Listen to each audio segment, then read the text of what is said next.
lagi menelpon satu hamba Tuhan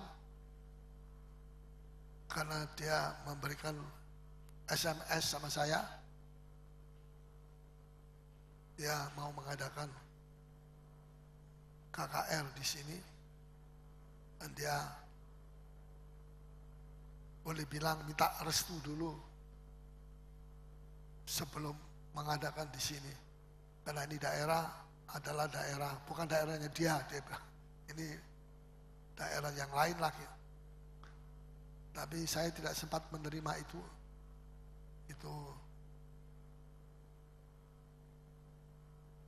SMS.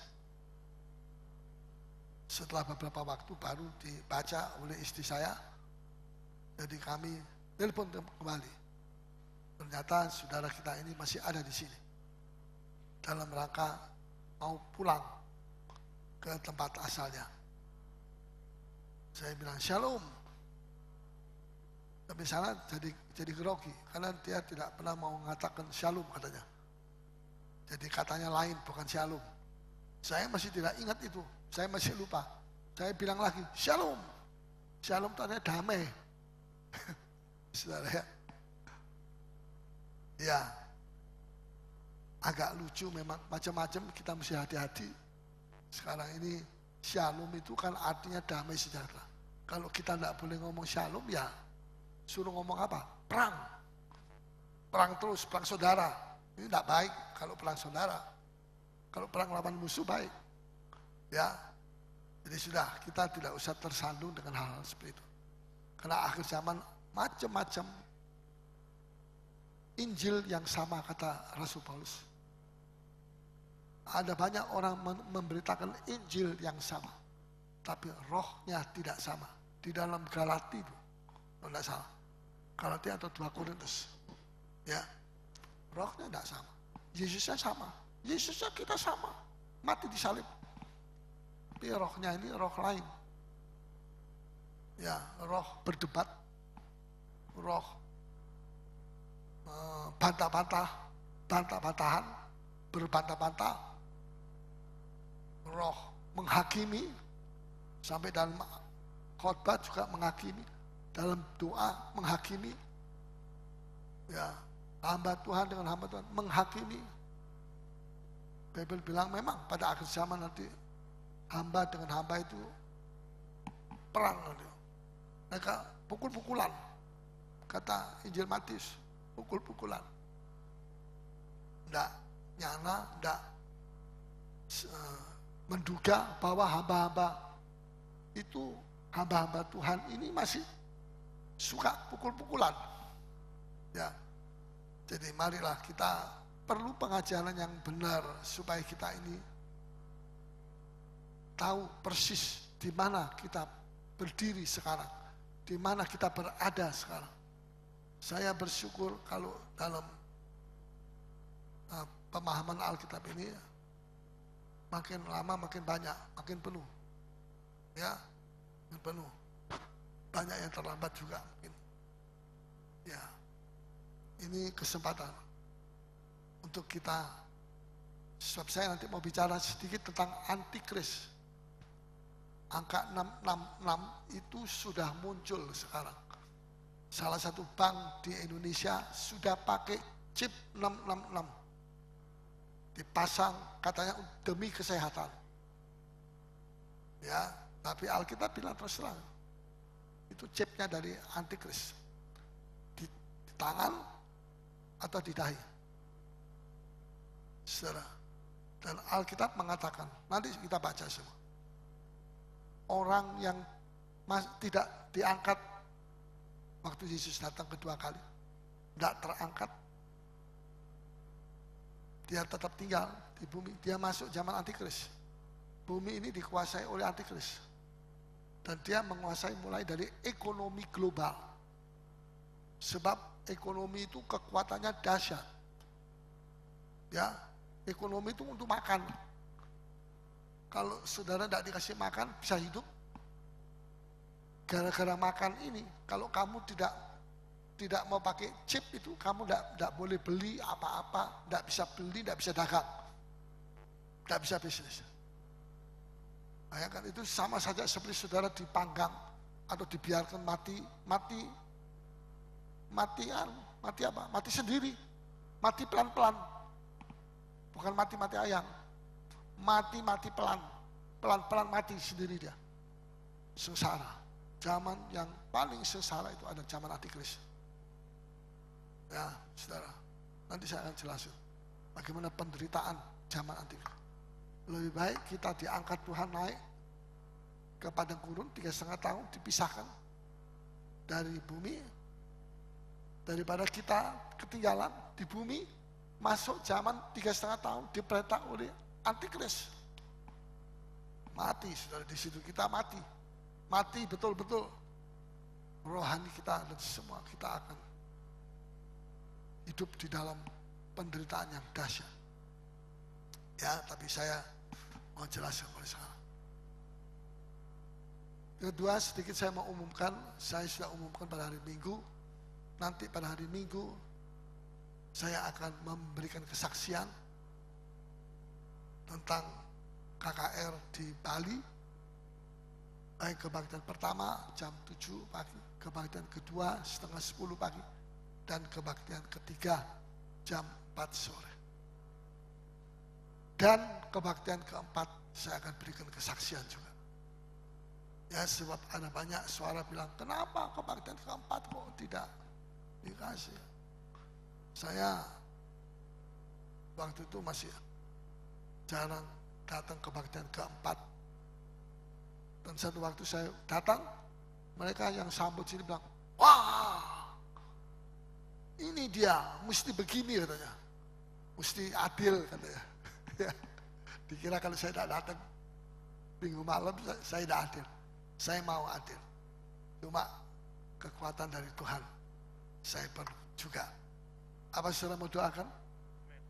Doakan supaya dapat kekuatan dari Tuhan. Ya, saya tidak banyak komentar. Mari kita membuka Yakobus pasal 4 ayat 13 sampai 17. Kita akan akhiri pasal 4 Yakobus. Silakan dibaca. Yakobus 4 ayat 13. Jadi sekarang, hai kamu yang berkata, hari ini atau besok kami berangkat ke kota Anu, dan di sana kami akan tinggal setahun dan berdagang serta mendapat untung. Sedang kamu tidak tahu apa yang terjadi besok. Sedang kamu tidak tahu apa yang terjadi besok. Tolong nyalakan yang 6 poin itu. Ya, 6 poin. Hari ini, besok, yang kedua, berangkat ke kota Medan, 3, ya kota Anu atau kota Medan atau kota Semarang atau kota mana saja. Dan yang keempat, di sana kami mau tinggal setahun. Yang keempat, yang kelima, dan berdagang, bisnis. Yang kelima, dan yang keenam, setelah mendapat untung. Ya kalau bisnis tidak untung ya bagaimana? Sudah tidak bisa bisnis. Ada 6 poin perencanaan manusia untuk masa depan hidupnya. Ya, ayat 14, sedang kamu tidak tahu apa yang akan terjadi besok. Ya, sekarang boleh dihapus itu. Alkitabnya boleh dibacakan, dituliskan lagi. Silakan. Ya, terus kamu tidak tahu apa yang akan terjadi 1 kali 24 jam dari sekarang. Besok. Besok aja 1 kali 24 jam ini kamu tidak tahu. Kok kamu mau berdagang 1 tahun? Itu 365 kali lebih banyak daripada 1 hari di sini. Terus, apakah arti hidupmu? Apa arti hidupmu itu apa? Terus, hidupmu itu sama seperti uap. Seperti uap yang sebentar saja kelihatan, lalu lenyap. Kalau saudara masak air, uapnya keluar dari dari mulutnya, bisa menyanyi kalau dikasih alatnya di dalamnya. Uap. Lihat uap, sebentar, belum sampai 1 menit, 2 menit, hilang. Tidak kelihatan lagi, tidak bisa dilihat lagi. Hidup manusia itu seperti itu. Terus kita baca. Sebenarnya, kamu harus berkata, ya, jika Tuhan menghendakinya. Ini penting. Mengutamakan kehendak Tuhan itu penting.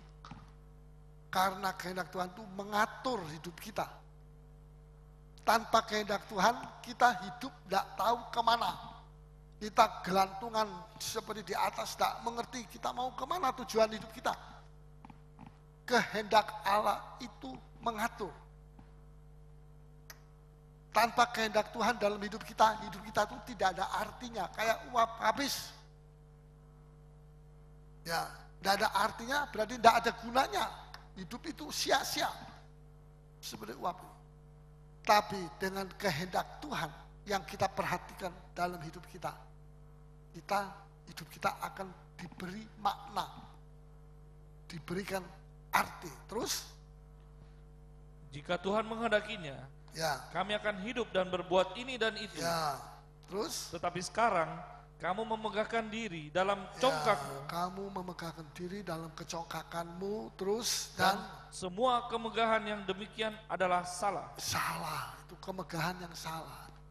Terus ayat 17. Jadi, jika seorang tahu bagaimana ia harus berbuat baik, kalau dia tahu bagaimana dia mesti berbuat baik, ya, dengan baik-baik, bagaimana dia mesti berbuat baik. Kalau saudara tidak tahu bagaimana saudara mesti berbuat baik, ya itu bisa dimaklumi. Tapi kalau saudara tahu mesti berbuat baik, mesti berbuat apa yang baik, tapi saudara tidak melakukan, cuma tahu tapi tidak melakukan, itu juga dosa. Berbuat yang jahat itu dosa. Berbuat, tahu berbuat yang baik tapi tidak mau melakukan, itu juga jahat. Jadi melakukan titik-titik itu jahat, tidak melakukan titik-titik itu juga jahat. Nah, jadi kita tidak bisa kompromi. Ya, saya tidak berbuat yang jahat, tapi saya juga tidak mau berbuat yang baik. Saya netral saja. Tidak ada itu orang Kristen netral. Ya, jika seorang tahu bagaimana dia harus berbuat baik, tapi tidak melakukan, tahu tapi tidak melakukan, itu berdosa, dia dosa. Sama dengan dia tidak tahu apa-apa. Dia tahu berbuat baik, tapi tidak melakukan. Itu sama seperti dia berbuat jahat. Sama jahatnya. Ya. Saudara, dalam ayat 13 dikatakan, jadi sekarang hai kamu yang berkata hari ini atau besok kami berangkat ke kota Anu dan di sana kami akan tinggal setahun dan berdagang serta mendapat untung. Kesalahannya orang ini apa? Kesalahannya orang ini dia mau merdeka dari Tuhan. Mau bebas dari itu. Merdeka. Ya, bisakah manusia merdeka dari Tuhan? Tidak bisa. Karena Tuhan yang menciptakan Adam dan Hawa. Yang kedua, jadi yang pertama tadi, kita mau merdeka dari Tuhan. Tidak bisa. Karena Tuhan itu pencipta kita. Tidak bisa kita mau merdeka dari Dia. Ya, kedua, Tuhan pencipta manusia. Ketiga, di dalam manusia itu yang diciptakan oleh Tuhan, ada nafas hidup dari Allah.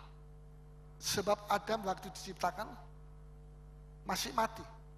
Terus Tuhan menghembuskan nafas hidup, itulah rohnya masuk dalam lubang hidungnya. Adam bangun. Ada kehidupan di dalam dia. Kehidupan dari nafas Allah. Ini yang membedakan manusia dari binatang.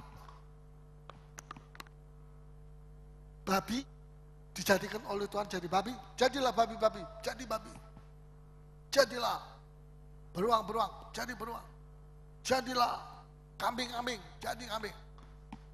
Mereka hidup, langsung hidup. Dari mana itu hidup? Yang jelas itu hidup dari jiwa, kejiwaan. Sebab itu binatang disebut itu jiwa. Tapi bukan hidup dari nafas Allah yang dihembuskan. Seperti waktu Tuhan ciptakan Adam. Hidup dari Adam adalah berasal dari nafas Allah. Nafas Allah itu membuat manusia hidup. Ya, jadi manusia itu manusia roh. Ada roh Allah di dalam dia. Saya mau terus. Jadi jangan salah mengerti. Tidak berarti tidak boleh merancang masa depan. Kita boleh merancang masa depan kita, tapi bersama dengan Tuhan. Ya, dengar baik. Bersama dengan Tuhan. Katakan sama-sama. Bersama dengan Tuhan. Orang-orang muda, bangun masa depanmu bersama Tuhan. Jangan sendiri. Jangan pakai akal sendiri. Jangan pakai kekuatan sendiri. Pasti saya bisa. Pasti saya berhasil. Kau akan gagal nanti. Karena kau memakai akalmu sendiri, kekuatanmu sendiri. Tapi kalau kita bersandar kepada Tuhan, Tuhan akan menjamin masa depanmu akan jadi baik dan akan diberkati oleh Tuhan. Haleluya, puji Tuhan. Orang muda jangan pakai kepintaranmu sendiri. Jangan engkau berjalan di depan Tuhan. Berjalanlah sama dengan Tuhan. Keluarga-keluarga yang sudah menikah, yang masih baru menikah, yang masih muda usia, jangan bersandar kepada kekuatanmu. Pakailah kekuatan daripada Allah. Inilah saatnya kita untuk mengerti bagaimana kita mesti menciptakan, menentukan masa depan kita bersama dengan Tuhan. Ya, jadi saya mau memberikan contoh, saya mau memberikan ayat dalam 2 Tawarikh, tolong bacakan. Pasal 15 ayat 2. Bila mana kamu bersama Tuhan, maka Tuhan akan bersama kamu. Wah, luar biasa ya. Mari bacakan. 2 Tawarikh 15 ayat 2. Ya. Silakan. Ia pergi menemui Asa dan berkata kepadanya, dengarlah kepadaku, Asa dan seluruh Yehuda. Raja Asa dan seluruh Yehuda, terus? Dan Benyamin. Tuhan beserta dengan kamu. Tuhan bersama kamu. Bila mana kamu beserta dengan dia. Beserta itu sama dengan bersama. Ya. Tuhan akan bersama kamu kalau kamu bersama dengan dia. Amin. Ini satu ayat yang luar biasa loh, saudara. Jadi kalau saudara mau Tuhan bersama kita, gampang. Kita bersama Tuhan atau tidak. Kita jalan sendiri, kita selalu pakai kekuatan sendiri, kemampuan sendiri, kita selalu meninggalkan Tuhan di belakang kita. Kita menentukan sendiri, tiap hari kita bikin keputusan sendiri. Tidak tanya dulu sama Tuhan bagaimana Tuhan ini. Banyak pemimpin yang dihukum sama Tuhan di dalam Kejadian, Keluaran, Bilangan, Yosua pernah juga dicambuk sama Tuhan. Ya, karena dia menghadapi kota Ai, dia anggap ini kecil. Yeriko aja kita bisa menang kok, apalagi kota Ai. Ayo kita maju sekarang. Dia tidak tanya sama Tuhan, dia tanya sama jenderal-jenderalnya. Jenderalnya bilang, oh tidak usah banyak-banyak. 3.000 orang cukup. Kirim 3.000 orang. Dikirim 3.000 orang. Kalah, bikin malu, banyak yang mati. Ya, semua orang Israel menangis. Yosua telungkup di atas tanah. Ya, terus Tuhan bilang sama Yosua, Yosua, ada apa kamu telungkup? Bangun, gak ada gunanya kamu telungkup begitu. kamu telah berbuat salah. Koreksi. Kita mesti koreksi. Seringkali kita suka menyalahkan orang. Kita tidak koreksi. Orang begitu tidak akan bisa punya kemenangan. Tidak pernah akan dia mengalami kemenangan. Seperti Yosua. Tertelungkup kayaknya rohani kalau dia tertelungkup. Saya ini rohani, bukan rohani saya bilang. Ya, sambil nangis, kayaknya rohani kalau nangis. Saya bilang tuh nangis monyet, pura-pura nangis. Monyet juga bisa nangis-nangisan begitu. Tuhan tidak tertarik kepada tangisan Yosua. Tuhan tidak tertarik kepada air matanya. Tuhan tidak bilang, ya Yosua sini kamu menangis. Sini saya punya umplung. Apa itu umplung? Saya punya ini, gelas. Saya tadai air matamu di sini. Berharga sekali air mata. Oh tidak, stop, berhenti, jangan menangis. Koreksi sekarang. Perbaiki sekarang apa yang salah. Ya kadang-kadang Tuhan tidak mau kita menangis. Tuhan mau kita perbaiki kesalahan kita. Itu lebih baik daripada menangis tapi tetap berbuat salah. Tetap hidup yang tidak karuan, yang lama, yang tidak mau nurut sama Tuhan. Pakai maunya sendiri, pakai kekuatan sendiri, nangis. Di muka umum nangis, sambil menyanyi di sini nangis. Kayaknya rohani dia. Tuhan bilang, apa itu? Aku tidak senang melihat tangisan mereka. Perbuatan mereka itu tidak bertobat. Perbuatan mereka harus bertobat lebih dulu. Baru tangisannya itu berkenan. Jangan nangis nanti kita ini kayak orang Pentakosta yang selalu suka menangis. Ya sebenarnya ada kematian di dalam rumahnya. Karena sebenarnya ada tangisan. Tidak, kita jangan jadi orang Kristen yang cengeng. Kita mesti jadi orang Kristen pahlawan. Kalau ada kesalahan, bangkit, perbaiki. Ya, dan kemudian lakukan apa yang Tuhan mau. Mengandalkan Tuhan. Jangan mengandalkan jenderal-jenderal. Kira-kira kayaknya pikirnya jenderal-jenderalnya itu bisa kasih kemenangan sama mereka, sama Yosua. Ternyata nggak bisa. Ya, biar semua jenderal dikerahkan melawan kota kecil Ai. Kalau Tuhan tidak ikut menyertai, nggak akan bisa menang. Perhatikan, suara Tuhan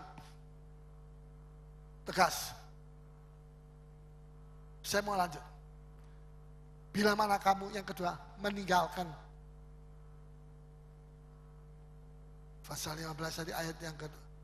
Bila mana kamu mencarinya.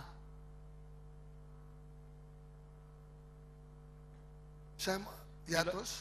Bila mana kamu mencarinya, ya. Ia berkenan ditemui olehmu. Ya. Tetapi bila mana kamu ditemui, kalau kamu mencari Tuhan, Tuhan berkenan. Tuhan bilang, ini aku di sini. Datanglah kepada aku. Aku tidak menyembunyikan wajahku. Aku menyatakan wajahku di mukamu. Ada apa? Perlu apa kamu? Tuhan luar biasa. Terus? Tetapi bila mana kamu meninggalkannya, kamu akan ditinggalkannya. Tapi kalau kamu meninggalkan Tuhan, Tuhan akan tinggalkan kamu. Ya, jangan kita merancang masa depan kita dengan meninggalkan Tuhan kita. Kita sendirian mau merancang, mau bebas merdeka, tidak usah Tuhan. Saya bisa sendiri.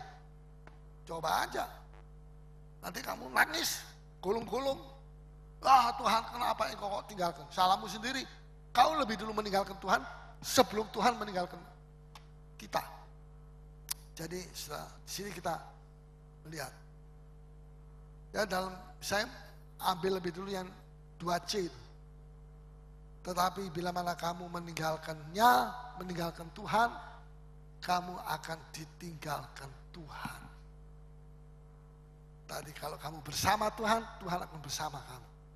Sekarang kalau kamu tinggalkan Tuhan, bukan Tuhan lebih dulu tinggalkan kita. Kita lebih dulu tinggalkan Tuhan. Kita ini tidak tahu terima kasih. Manusia itu tidak tahu terima kasih. Kalau dalam susah, mencari Tuhan, teriak sama Tuhan. Tengah malam, Tuhan aku mesti bangun Tuhan. Saya tolong saya mau mati. Tapi kalau sudah ditolong Tuhan, sudah. Tidak mau tahu Tuhan. Nah, jangan. Kalau saudara dihitungkan orang, saudara sakit hati atau tidak? Ini orang terlalu ini.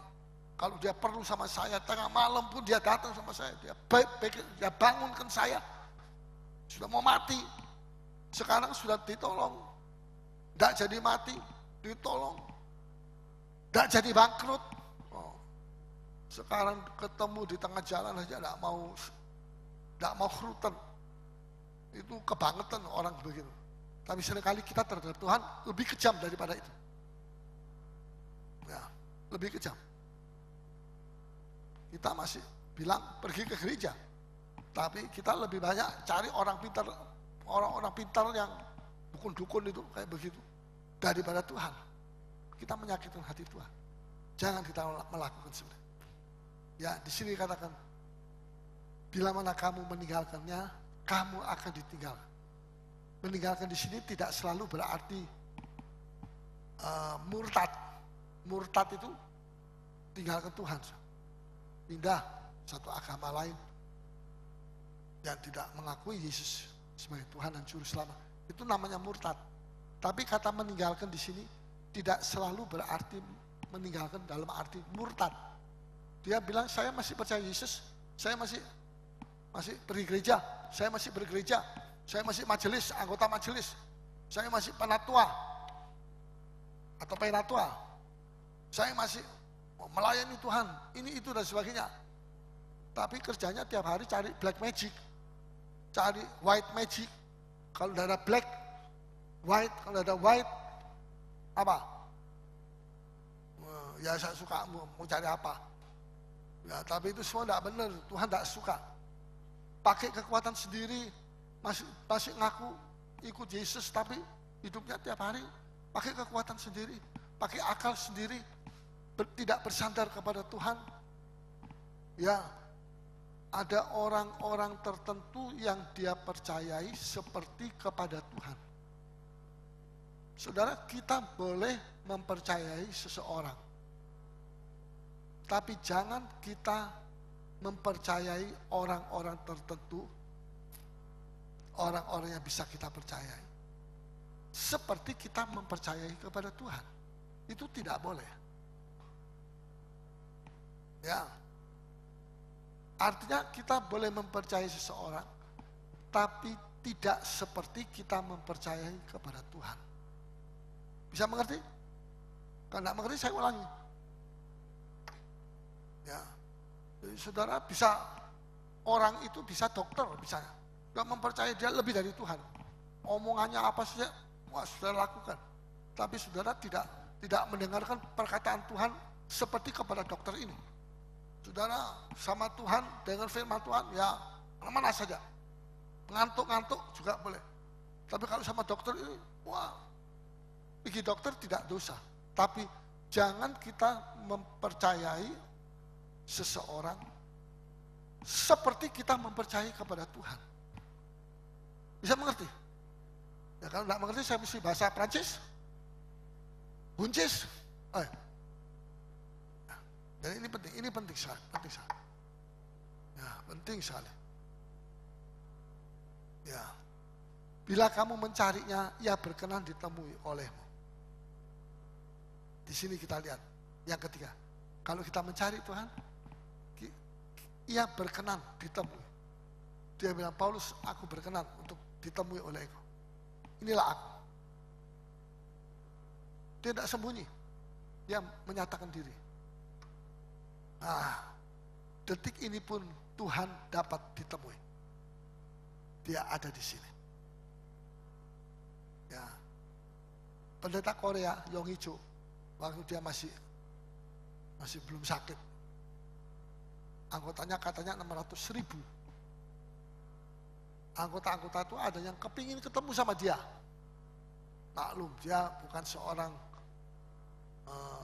penginjil, dia saja, tapi dia seorang gembala. Jadi anggotanya mau ketemu. Tidak bisa, dia bilang, saya sibuk, tidak bisa ketemu. Oke, tulis nama. Yang mau ketemu sama dia 6 bulan sebelumnya, tulis nama. 6 bulan.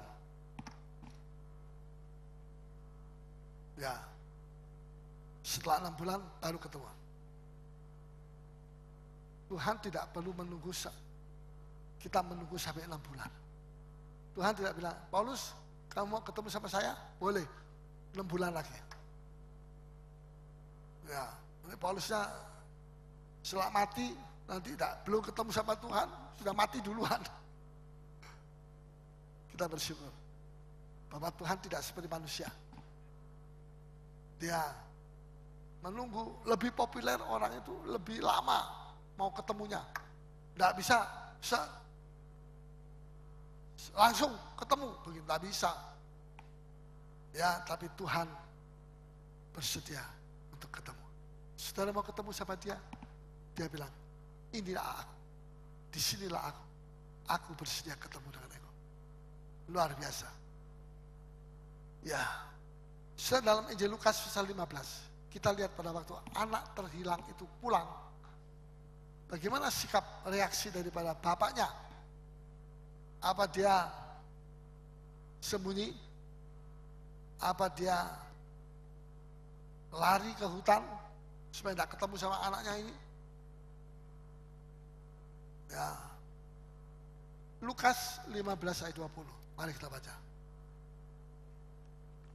Ya.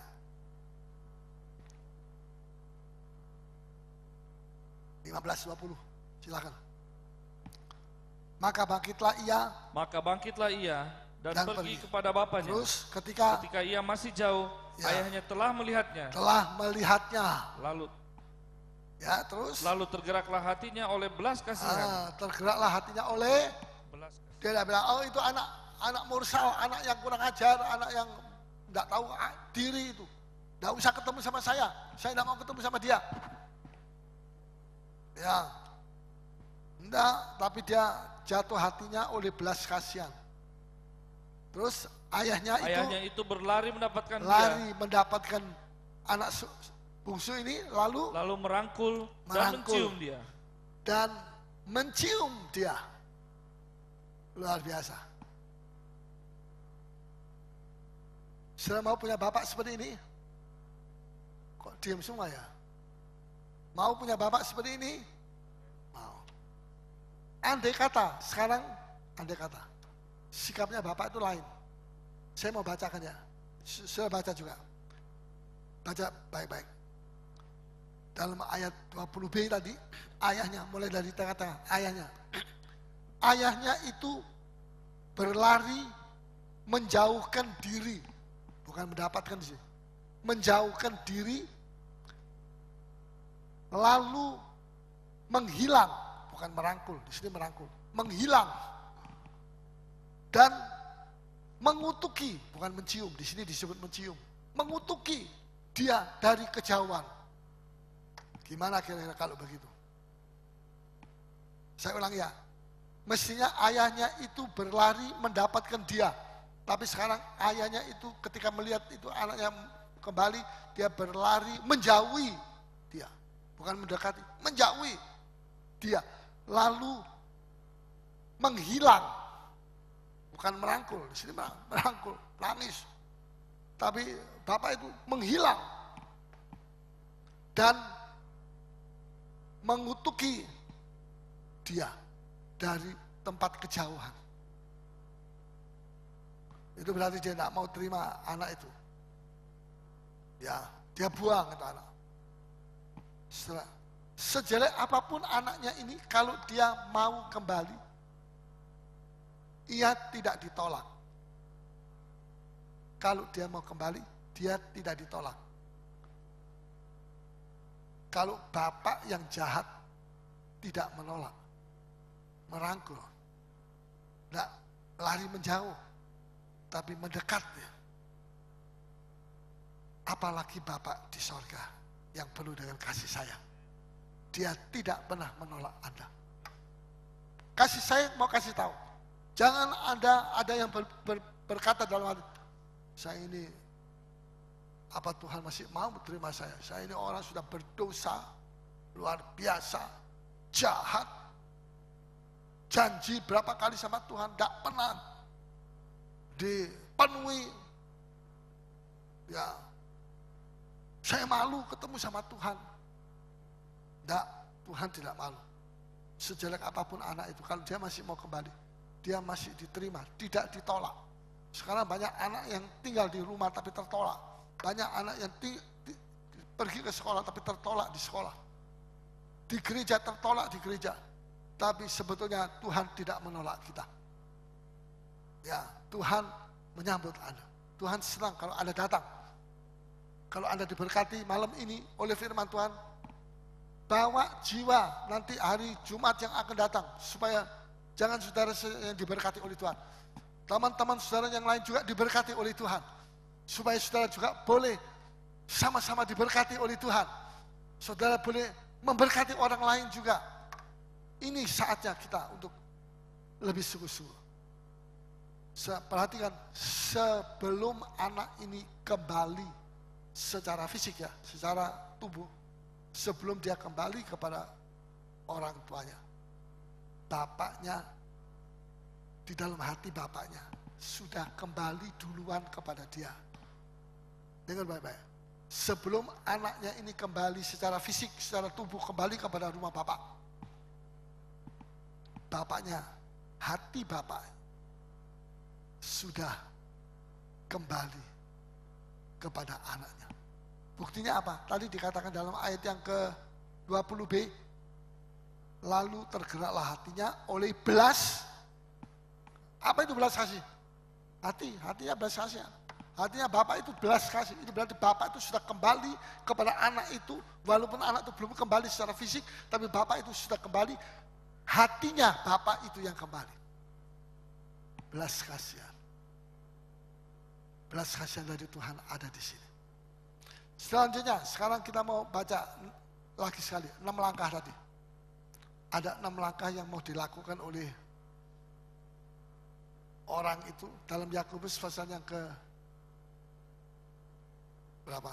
Pasal 5, pasal 4, ayat yang ke-13. Coba tolong ditulis, yang ditulis. Pertama, langkah pertama, enggak usah baca. Langkah pertama yang besar, sudah bisa baca. Langkah pertama, hari ini. Langkah kedua, atau besok.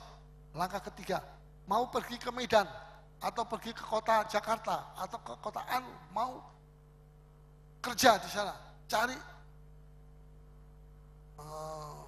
duit di sana, cari nafkah dan sebagainya. Yang keempat, kami mau tinggal setahun di sana. Kelima, untuk berbisnis, berdagang di sini.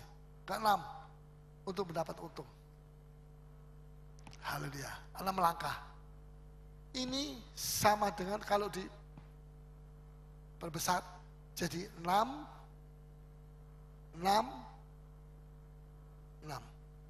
Angka dari siapa itu? Saya kok enggak punya mulut. Coba, angka dari siapa itu? Kurang keras. Angka dari siapa itu? Antikris. 6. Manusia diciptakan pada hari ke-6. Hari ke-6 itu fana. Fana itu apa ya? Fana itu lawannya kekal. Kalau barang itu kekal, itu tidak bisa busuk, tidak bisa rusak. Tapi kalau fana itu bisa busuk, bisa rusak. Tidak bisa dimakan, tidak bisa dipakai, tidak bisa. Pokoknya semua fana. Manusia itu fana. Umur 60 sudah mati, 70 jarang yang masih bisa hidup, 80 sudah menggeh-menggeh jalannya. Buat apa umur 80 tapi menggeh-menggeh? Ya. Saudara, 6. Chip dari antikris ditanam. Wahyu 13 ayat 16 sampai dengan 18. Mari kita baca. Sekarang saya masuk dalam kitab Wahyu. Wahyu 13 ayat yang ke-16 sampai dengan 18. Dan ia menyebabkan sehingga kepada semua orang, ya, kecil atau besar, ya, yang menyebabkan itulah antikris menyebabkan apa? Terus kaya atau miskin, merdeka atau hamba, ya, diberi tanda pada tangan kanannya. Tangan kanannya diberi tanda di sininya. Ini nanti dikasih chip, ditanamkan. Tidak rasa sakit, klik, sudah masuk dia dah. Begitu masuk, dengar Bapak, roh antikris itu menguasai orang itu. Ya, mungkin tindakannya itu sudah lain, tidak kayak seperti dulu. Roh antikris itu menguasai dia. Ya, sebab dia main roh dengan rohnya dia. Terus kita baca ayat berapa? Atau pada dahinya. Ya, ada pada dahinya. Ayat 17 dan tidak seorang pun yang dapat membeli ya, atau menjual. Nah, ada satu orang bisa jual beli. Sudah mau jual apa? Jalan kotek. Mesti tunjukkan dulu. Mana 666? Tidak ada. Pulang. Tidak bisa dijual. Saudara minta tolong, nangis kayak anak kecil. Tidak akan diberi. Tidak bisa. Harus ada 666. Terus? Selain daripada mereka yang memakai tanda itu, yaitu nama binatang itu, atau bilangan namanya. Binatang itu menunjuk kepada antikris. Jadi bukan binatang sungguhan ya. Tapi antikris itu roh manusia yang berroh binatang. Itulah antikris. Roh binatang ada pada orang itu. Itu namanya, itu yang jadi antikris. Roh binatang, bukan roh manusia. Roh binatang. Lebih kejam daripada binatang itu. Kalau singa, dia menerkam paling banyak 2-3 orang, 4 orang sudah menge-menge dia. Wah, makan 4 orang. Tapi Hitler itu lebih dari binatang. Itu binatang yang antikris juga. Bukan antikris yang terakhir. Dia satu kali membunuh 6,5 juta orang Yahudi. 6,5 juta bandingkan dengan singa yang paling kejam. Cuma bisa paling-paling 4-5 singa. Ini bisa 6,5 juta orang Yahudi. Kejam mana? Kejam Hitler atau singa-singa itu? Oh, kejam Hitler. Jadi jangan saya pikir singa-singa, gajah-gajah itu wah, kejam sekali. Oh, manusia lebih kejam. Setan ada di dalam Hitler pada waktu. Ya. Dan roh antikris itu sudah, walaupun itu belum zaman akhir, sudah diperlihatkan begini loh. Nanti antikris zaman akhir lebih dahsyat daripada Hitler. Hitler aja orang sudah enggak geleng-geleng kepala. Ya. Jadi kita ini menghadapi masa yang gawat. Berbagailah orang yang sungguh-sungguh dalam Tuhan sekarang. Kalau kita sekarang main-main dengan Tuhan, kita main-main dengan pelayanan, dengan ibadah. Saya khawatir orang itu masuk zaman antikris. Dan dia mesti berurusan dengan antikris. Coba terus baca ayat berapa salah? 18. Yang penting di sini ialah hikmat. Ya. Barang siapa yang bijaksana, baiklah ia menghitung bilangan binatang itu. Karena bilangan itu adalah bilangan seorang manusia. Ya, bilangan seorang manusia. Manusia itu angka 6. Ya, 6 tadi itu. Terus? Dan bilangannya ialah 666. 666. Ya. Antikris akan muncul dengan kebijakan ekonomi global. Menguasai dunia. Waktunya tidak terlalu lama lagi. Perhatikan baik-baik. Saya mau lanjut, lebih cepat saya. Banyak orang Kristen akan terkejut. Wah, antikris sudah muncul. Saya pikir masih belum. Saya pikir masih saya bisa maju mundur maju. Betul, antikris sudah muncul. Sudah. Menyesal. Banyak nanti orang Kristen akan kaget seperti itu, menyesal. Dan mereka tidak bisa berbuat apa-apa. Mereka cuma bisa menangis. Mau memperbaiki kelalaiannya dia sebelum zaman antikris masuk. Tidak bisa. Dia mesti masuk zaman antikris. Ya. Banyak orang mengira pemunculan antikris itu tidak sebegitu cepat. Seperti yang mereka pikir. Orang Kristen yang tertinggal zaman antikris itu tidak, tadi dikatakan tidak boleh berjual beli barang atau makanan tanpa ada chip 666. Dan nanti orang Kristen yang masuk zaman antikris bisa selamat, tapi harus digorok. Ya, akan terjadi pengaliran darah yang luar biasa. Mungkin itu terjadi di lembah yang luas. Dan Wahyu bilang, orang-orang yang mati, syahid yang dibunuh semua, darahnya keluar, mengalir. Itu ditampung di dalam apa itu?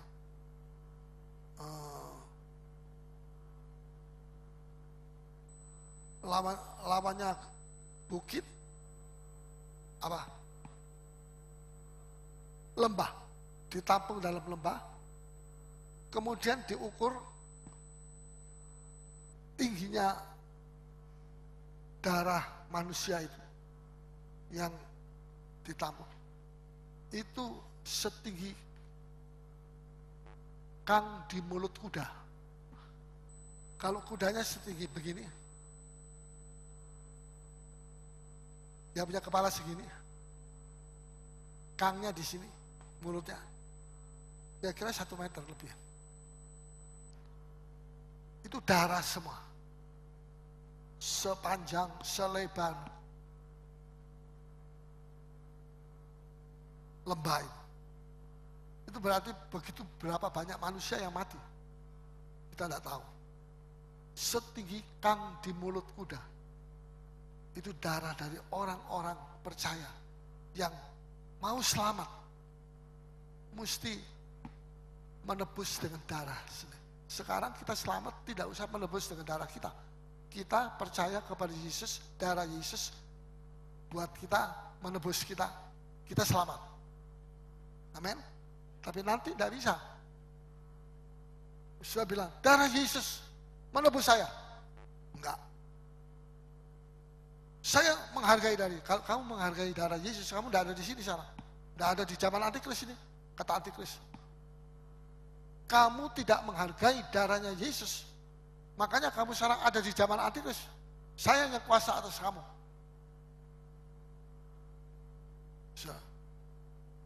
Kita bisa mengatakan apa saja, tapi bukti kalau kita masuk zaman antikris, itu bukti kita itu tidak menghargai darah Yesus. Makanya Yesus datang kedua kali, kita tidak diangkat. Masuk zaman antikris. Perhatikan baik-baik. Ya. Selanjutnya. Banyak orang Kristen akan menyerahkan tangan. Ya, pasang aja sudah. Atau dahi. Banyak orang Kristen akan menyerahkan tangan dan dahi mereka untuk dipasang cepsil 666. Ya, kalau ditanya kenapa kamu kok pasang 666? Ya Tuhan tahu Ji, Tuhan tahu, Tuhan tahu Ji. Tahu apa? Ya saya ini punya anak saya masih kecil-kecil. Kalau saya menolak ditanami chip itu, berarti saya ini pelan-pelan mati, bunuh diri. Ya, anak saya masih kecil-kecil. Anak saya ada yang masih bayi.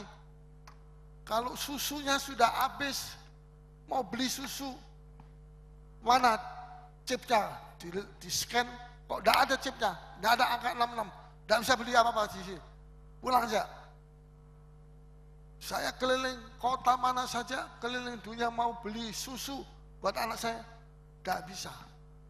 Saya mesti melihat anak saya mati kayak begitu tuh. Tahan, lebih baik saya mati, dia bilang, daripada anak saya mati. Yang lain bilang, lebih baik saya biar jadi orang yang dibunuh, disiksa, menderita sebagai orang Kristen, daripada anak saya yang mesti menderita seperti itu. Tidak ada makanan, tidak ada gandum, tidak ada bubur, tidak ada sayur, mau makan apa ini anak-anak saya kecil-kecil. Setelah satu dilema yang luar biasa nanti akan terjadi. Ya, satu-satunya cara untuk kita bisa lepas daripada penderitaan ini, kita mesti sungguh-sungguh sekarang. Supaya nanti kalau Tuhan datang kita diangkat.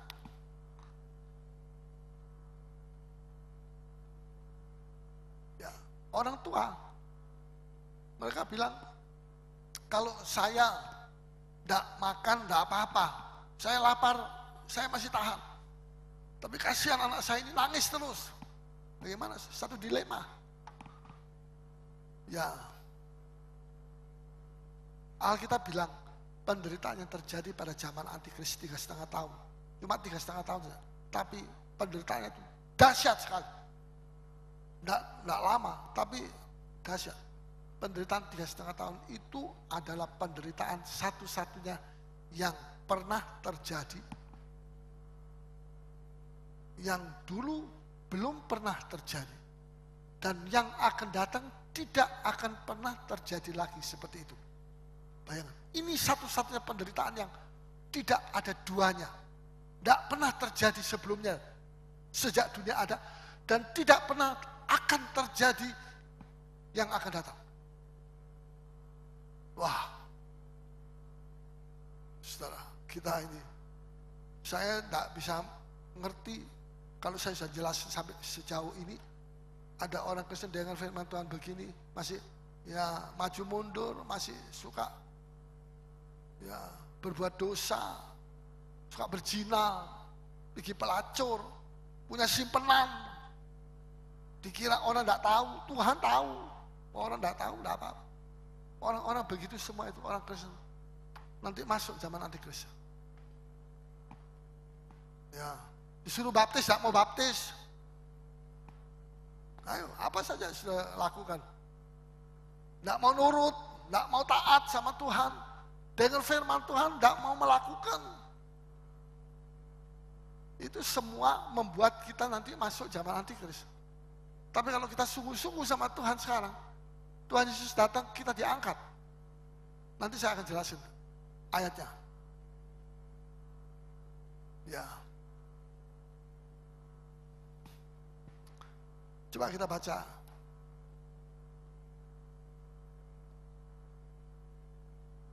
Lukas 17 ayat 20.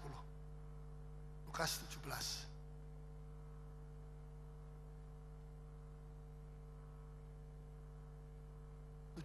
Ayat 20. Ya.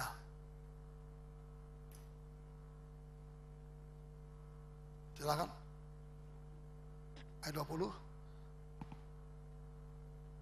Atas pertanyaan orang-orang Farisi, ya, apabila kerajaan Allah akan datang, ya, Yesus menjawab katanya, kerajaan Allah datang tanpa tanda-tanda lahiriah. Dengar baik-baik, tanpa tanda lahiriah. Ini orang Kristen yang suka lihat tanda-tanda lahiriah. Wow, di sana ada tanda-tanda lahiriah. Di sini ada tanda-tanda lahiriah. Di langit sana ada tanda apa? Naga. Di situ ada lagi tanda. Jadi orang Kristen mubang terus, keliling terus. Dari satu gereja keliling ke gereja lain. Mau cari tanda-tanda lahiriah. Itu orang-orang itu yang nanti akan nomor satu masuk zaman antikris. Ya, Tuhan bilang tidak ada tanda lahiriah. Kerajaan sorga, kerajaan Allah akan datang. Yesus jawab katanya, kerajaan Allah datang tanpa tanda-tanda lahiriah. Ayat 21. Juga orang tidak dapat mengatakan, lihat, ia ada di sini, ya, atau ia ada di sana. Jangan mau dibohongi terus. Sebab sesungguhnya kerajaan Allah ada di antara kamu. Ada di antara kamu. Kerajaan Allah itu ada di antara kita ini. Kalau ada damai, sejahtera, ada sukacita, ada kebenaran. Itu kerajaan sorga, kata Rasul Paulus. Di dalam Roma, pasal yang ke-12, kalau tidak salah. Terus? Dan ia berkata kepada murid-muridnya, ya, akan datang waktunya, kamu ingin melihat satu daripada hari-hari anak manusia itu, ya, dan kamu tidak akan melihatnya. Ayat berapa itu? 22. Tadi akan datang waktunya kamu ingin melihat satu daripada hari-hari anak manusia itu dan kamu tidak akan melihat. Dengar baik-baik, kamu tidak akan melihat. Kenapa? Karena perjalanan kita, hidup kita ini bukan oleh melihat tetapi oleh percaya. Thomas bilang, saya mau melihat Yesus bangkit. Lalu saya mau percaya bahwa Yesus betul-betul bangkit. Sama sekali kamu tidak akan diberikan. Yesus berkata, berbahagialah kamu yang melihat, yang tidak melihat tapi percaya. Thomas baru mau percaya setelah melihat. Tidak berbahagia dia.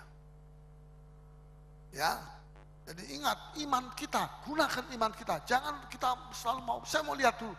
Buktinya apa? Tandanya apa? Repot kalau begitu. Ayat yang ke-23, baca. Dan orang akan berkata kepadamu, ya, lihat, ia ada di sana. Ya. Lihat, ia ada di sini. Ya, lihat Yesus ada di sana, di sini. Terus? Jangan kamu pergi ke Jangan situ. pergi. Jangan kamu ikut. Ini saya jelas, jangan. Bisa mengerti?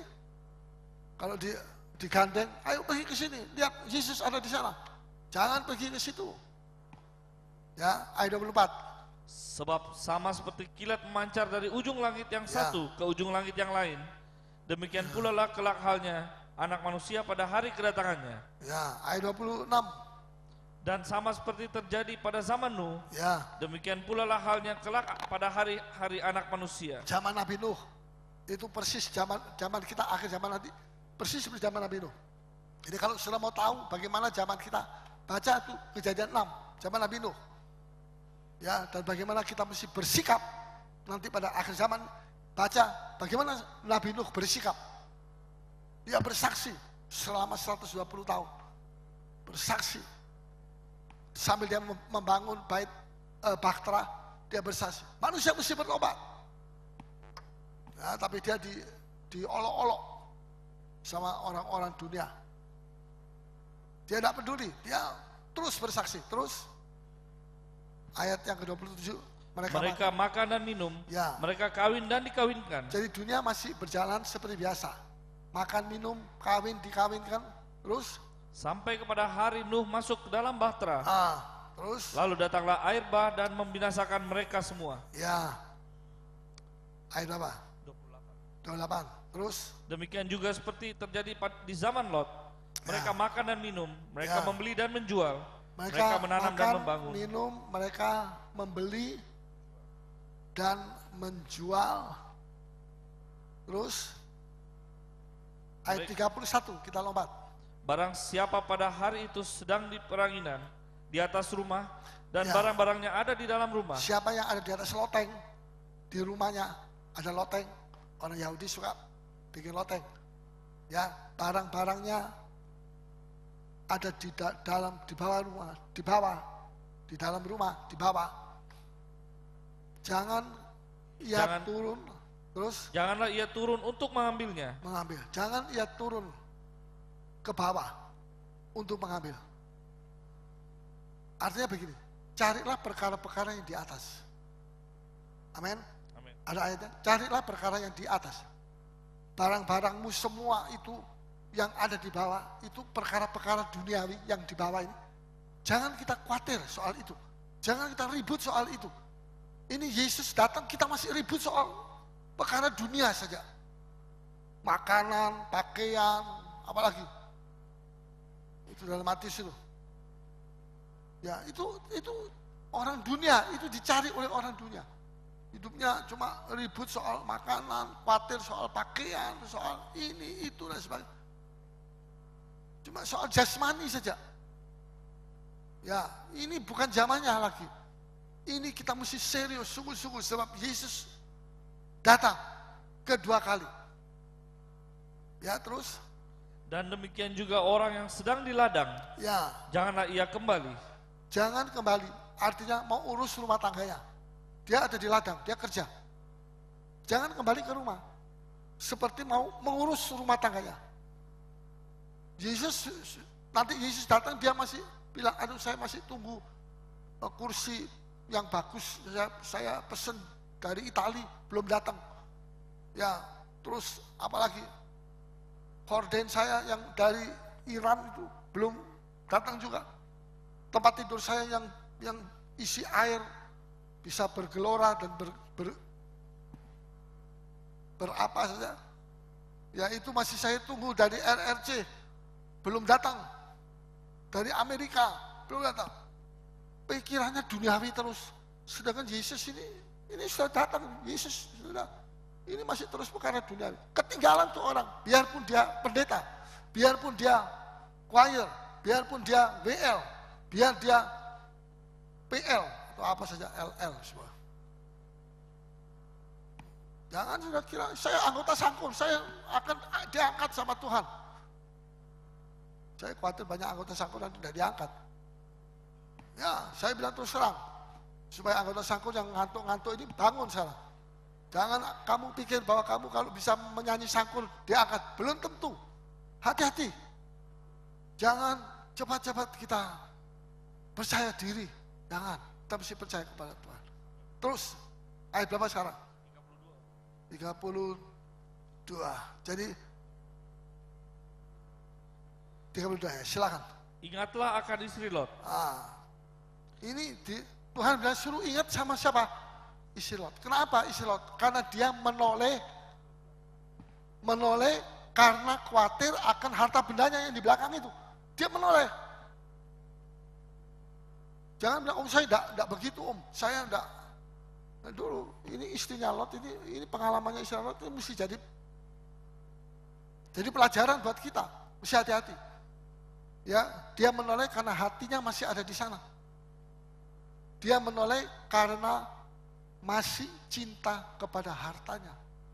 Kalau enggak dia enggak menoleh, dia sekeluar kok, sejauh dia. Masih menoleh. Orang Kristen itu sudah jauh, ikut Yesus sudah jauh. Jadi penatua, jadi pendeta sudah jauh sekali. Tapi hatinya masih di barang-barang duniawi saja itu yang jadi masalah buat mereka. Nah, dikasih contoh, hati-hati, istri Lot itu contohnya. Jangan bilang saya tidak akan mengalami situ. Ternyata ada orang yang mengalami seperti itu. Itulah istri Lot. Kalau itu bisa terjadi dengan istri Lot, itu bisa terjadi dengan kita. Kita bukan orang Superman.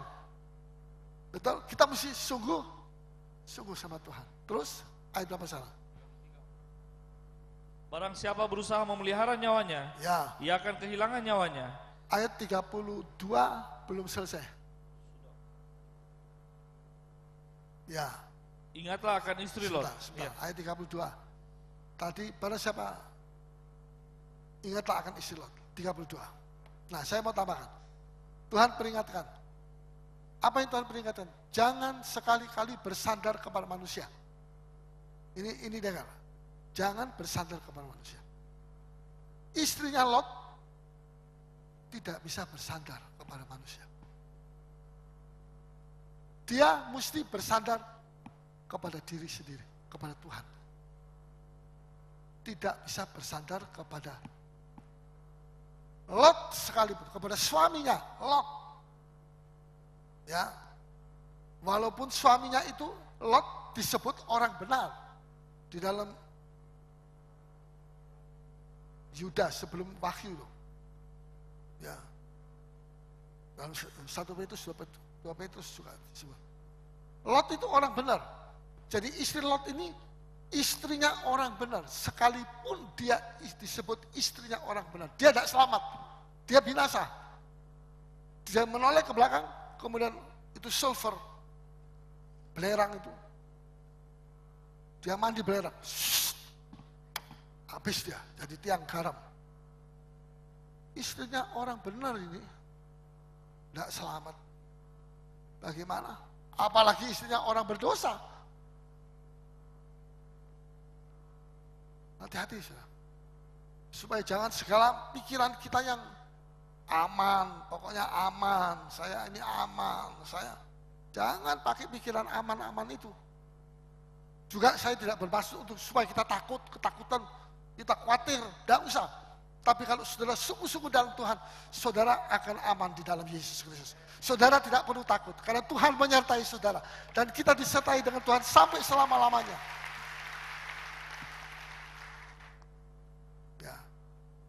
Kesimpulannya, kita mesti tanggung jawab sendiri-sendiri. Lot tanggung jawab sendiri, istrinya tanggung jawab sendiri. Loh, tapi kan suami itu mesti ada tanggung jawab katanya kepada keluarganya. Ya. Coba saya tadi baca ayat 33. Barang siapa berusaha memelihara nyawanya, dia akan kehilangan nyawa. Siapa yang kehilangan nyawa akan menyelamatkan. Siapa yang berusaha menyelamatkan nyawanya akan kehilangan. Istri Lot mau selamatkan nyawanya, hartanya habis. Ya, banyak contoh-contoh. Orpa nggak mau ikut ke mana? Bethlehem. Karena dia mau selamatkan nyawanya. Tapi akhirnya dia kehilangan nyawa. Tapi orang yang kehilangan nyawa karena Yesus akan memperoleh. Contohnya Ruth, dia ikut terus. Bodoh kamu Ruth, kamu tuh tidak tahu bagaimana itu keadaan Bethlehem. Belum pernah lihat ke sana, belum pernah meninjau, kok mau pergi ke sana. Bodoh kamu. Dibodoh-bodoh sama orang, tapi dia tidak apa-apa.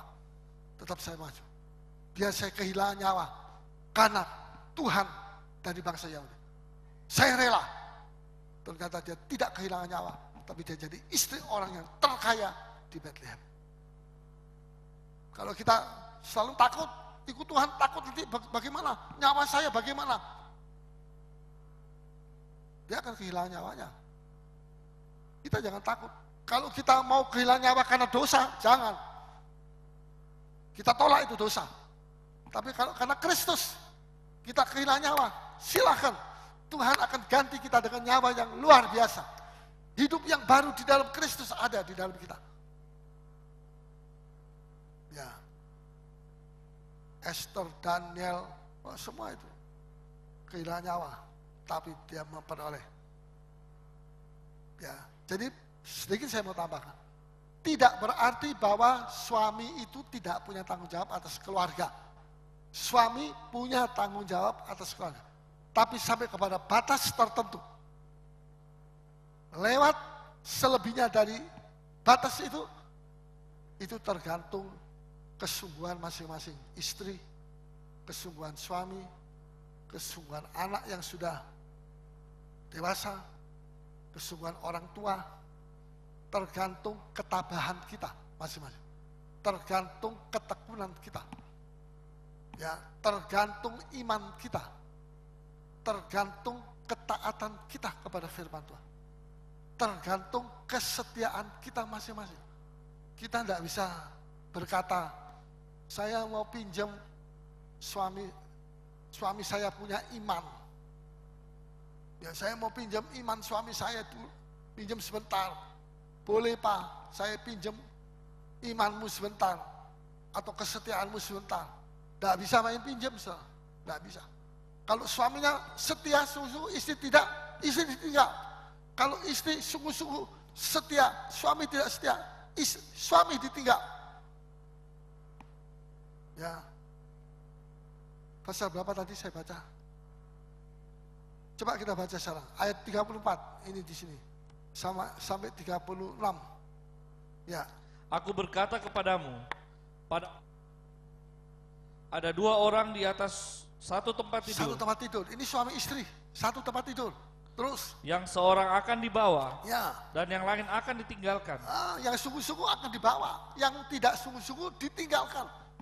Tidak bisa kemudian suami bilang saya mau pinjam ya imanmu, mami, ya mami atau mak atau mbok atau apa, tidak peduli pokoknya apa. Tidak bisa saudara mau pinjam iman dari istri saudara atau suami, tidak bisa. Itu kita mesti sendiri-sendiri. Kesungguhan kita dites sama Tuhan nanti sendiri-sendiri. Nah, ini serius ini. Banyak orang menggandol saya, gandol sama papa. Nanti kalau papa diangkat naik hidup-hidup, saya pegangi sininya. Mau pegangi sini. Kalau bisa dirantai sekali. Dirantai. Putus rantainya. Pegang. Dipegangi. Putus tangannya. Ya mau apa lagi? Tidak bisa apa-apa lagi, saya bilang. Kita mesti tanggung jawab sendiri-sendiri. Terus, coba. Ada dua orang perempuan bersama-sama menghilang. Ya. Yang seorang akan dibawa, ya, dan yang lain akan ditinggalkan. Dua-dua menghilang. Tapi saya menghilang untuk Tuhan. Saya melayani Tuhan. Sama-sama pelayanan yang luar biasa. Tapi ini pelayanan tidak menjadi jaminan bahwa sudah akan diangkat. Oh dia juga menghilang, dia diangkat. Enggak. Ada yang menghilang diangkat, Ada yang menghilang gandum tidak diangkat. Jadi pekerjaan apapun, pekerjaan rohani yang sampai dimanapun hebatnya, tidak berarti menjamin saudara akan diangkat jadi mempelai Tuhan. Belum tentu. Pendeta-pendeta khotbah semua. Saya khotbah juga. Bukan karena saya khotbah dan Tuhan jamin saya terangkat. Bukan. Makanya ini semua, ini firman juga untuk saya. Saya tidak bisa mengatakan, saya khotbah saya bagus. Khotbah bagus tidak bisa terus langsung terus diangkat ke sorga karena khotbahnya bagus. Tidak. Ini saya bicara dalam nama Tuhan. Tapi kalau saya mau melakukan, kalau saudara melakukan, saudara guru-guru sekolah minggu melakukan, jangan cuma mengajar sekolah minggu, tapi tidak melakukan. Guru-guru tidak melakukan, itu juga nanti dihukum, hukumannya sama itu. Dengan pendeta yang tidak melakukan. Jadi kita harus hati-hati. Saya berbicara ini hati saya seperti ada api menggebu-gebu. Saya ingin Tuhan, saya sampaikan ini supaya jangan ada orang bilang saya tidak pernah diperingatkan sama pendeta Paulus, gembala sidang senior. Tidak pernah saya dengan khotbah dia bicara tentang kedatangan Yesus, tentang antikris. Saya tidak tahu apa-apa. Saya bodoh. Bodoh atau bodoh? Bodoh. Kalau bodoh, baju bodoh. Sudah pikir nanti kalau naik surga pakai baju bodoh semua. Tidak. Ya. Terus? Kalau ada 2 orang di ladang, ya, yang seorang akan dibawa, ya, dan yang lain akan ditinggalkan. Ya. Terus? Kata mereka kepada Yesus, ya, di mana Tuhan? Katanya kepada mereka, ya, di mana ada mayat, di situ berkerumun burung nasar. Di mana ada mayat, di mana ada tubuh Yesus berjaman suci. Di situ kita berkerumun semua. Kita seperti burung-burung nasar yang makan perjamuan kudus, tubuh dan darah daripada Yesus. Sungguh saudara, Tuhan hadir di tengah-tengah kita. Saya ini menyampaikan sederhana saja. Ya, saya menyampaikan seperti saya terbang. Saya ngomong seperti saya terbang. Saya tidak merasa ada sesuatu yang mengikat saya. Saya merasa ada satu kebebasan yang luar biasa. Roh Kudus ada di sini. Dan saya tahu Roh Kudus juga ada di dalam saudara. Saudara bawa jiwa-jiwa untuk hari Jumat yang akan datang. Bikin penuh ini. Bikin penuh di atas sana. Ya, ini memang sebagian besar sudah. Kalau ini kita pakai di lantai bawah, tidak cukup memang. Jadi memang saya tidak mau kembali ke lantai bawah. Nanti mengurangi jumlah yang ikut. Ya, kita mesti lebih perbesar jumlah yang ikut. Amin. Sebab kalau kita lihat hari kebaktian jam 7 pagi, jam setengah 10, jam 4 sore itu sudah penuh. Ya, sisa yang malam itu. Saya percaya itu juga akan dipenuhi sama Tuhan. Ya, jadi kalau mereka semua datang pemahaman Alkitab, tidak cukup ini tempat. Tidak cukup. Ya, dan saya berdoa supaya jemaat ini sadar. Ya, kalau dihimbau untuk mari sekarang waktunya kita dengan firman pengajaran. Sebab ini antikris sudah mau bergerak, mau muncul di atas muka bumi. Jangan sampai antikris sudah muncul kita baru sadar. Wah, saya pikir masih lama. Wahnya kita tidak bisa menolong kita. Sekarang kita mau sungguh-sungguh sama Tuhan. Haleluya. Tuhan baik. Tuhan ada di tengah-tengah kita. Ya, firman ini belum selesai, tapi saya nanti akan melanjutkan pada hari yang akan datang. Mari kita bangkit berdiri semua, kita datang kepada Tuhan.